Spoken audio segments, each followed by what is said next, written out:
What is up, guys? Welcome on back to TK's Garage. In today's video, I'm on my way to California for a couple of days, and I wanted to talk. We're going to Cali for a couple of days, and then we got to go to Detroit, so gonna be real busy. But I wanted to talk today about Warren Assembly and the fact that we're probably about to get an announcement here by mid-August that shows new products coming to the assembly plant, and how Sterling Heights is also under emergency shifts right now. Like, they're working 7 days a week, 3 shifts, going nuts. Roll the intro.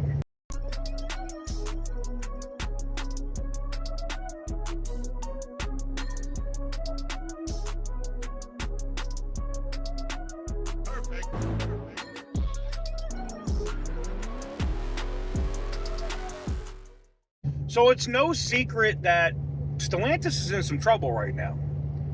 You know, Windsor Assembly is probably going to go on a pause, if not get completely shut down like Brampton. Retooling at Brampton has completely stopped. It makes no sense unless they're building cars there only for Canada, which I just don't see it. So those jobs, that manufacturing has to go somewhere. Stellantis is not going to pay a 35% tariff on a Dodge Charger that doesn't sell. They're also not going to pay a 35% tariff even if the minivan sells. It's just not going to happen.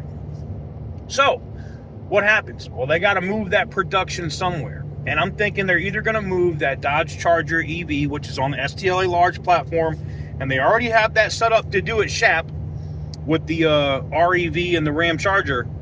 I think that they end up moving the Dodge Charger to Shap.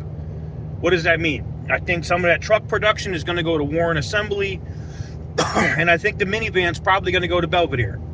And or it could also end up going to JNAP or Mac. But we know that production is definitely going to move, right? And it's not just that. We've also heard that the 2500 PowerWagon was going to be moving from Saltillo, Mexico, which is the big gas engine, the 6.4 liter Hemi, over to Warren. And the reason why they're doing that is that I've had so many people say, well, they can't fit it. They can actually fit the 2500 PowerWagon at Warren Assembly. They may not be able to fit the dualies, right, the 3500, but they might be able to fit the 2500 diesel and the 2500 gas, not dually, there. That said, they're going to have to move that production somewhere. Again, they're not going to pay 35%, and with Mexico looking like they're going to respond tariff-wise, the Trump administration is going to push that to 50%, 60%. Trucks immediately get stopped being built in Mexico at that point. Like, there's no money to be made there. Nobody's paying $200,000 for a dually from Stellantis. I'm sorry, it's not going to happen. Not when they could go to GM or Ford and pay half. Not going to happen. So, when can we see this happen? I think we're going to see announcements in August that Warren Assembly is getting some new products. We know the Grand Wagoneer is ass and it's not selling. It's garbage, and part of that is because of the friggin' Hurricane engine, and they still haven't sorted out all the damn issues.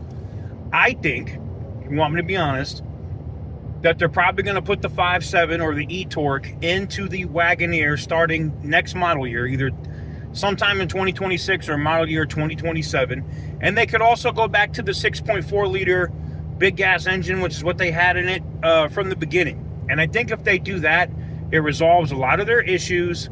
People would jump all over that Wagoneer because it's a much nicer option, in my opinion, and I'm a Chevy guy too, than the Tahoe.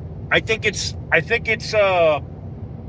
a much nicer option than the Tahoe, you know, with the features and everything else that it has. Now, are they going to work out the electrical gremlins and other stuff that it has? Because right now it looks like a Jaguar from the 80s. It has all kinds of problems, as does the 1500 Ram with the Hurricane engine. And I don't know if it's the architecture for the Hurricane engine or the new wiring harnesses or what. But they got to figure this out. They got to get this in order really quickly. But I wanted to talk about this because we know for sure that we have some products coming to Warren, and you guys ask, and I feel so bad for you UAW guys that work at Warren. And I'm going to be linking up with you guys whenever it is, next weekend or whatever. It's 7 or 8 days. I'm filming a bunch of content on the way to California while I'm in California, so we have videos when I'm on my way to Detroit. And like I said, I'll probably be linking up with a bunch of people at Warren Assembly. I'll probably be linking up with a bunch of people from SHAP or whatever. And there's some UAW leaders you're going to see me link up with too. So stay tuned. No, not Sean Fain. Not Sean Fain.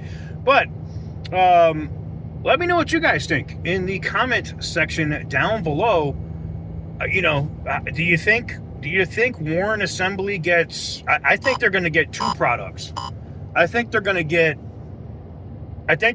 the big gas engine 2500, and I think they're going to get something else. Maybe it's some 1500 production from SHAP if they start building the Charger. Something along those lines. But let me know what you guys think in the comment section down below.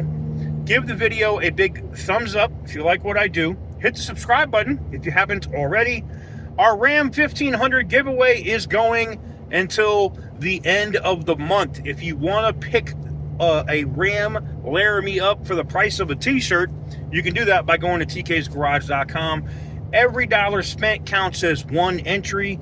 So if you buy a coffee mug and you're like 20 something bucks out the door after shipping and everything, you got 24 entries. It's very simple.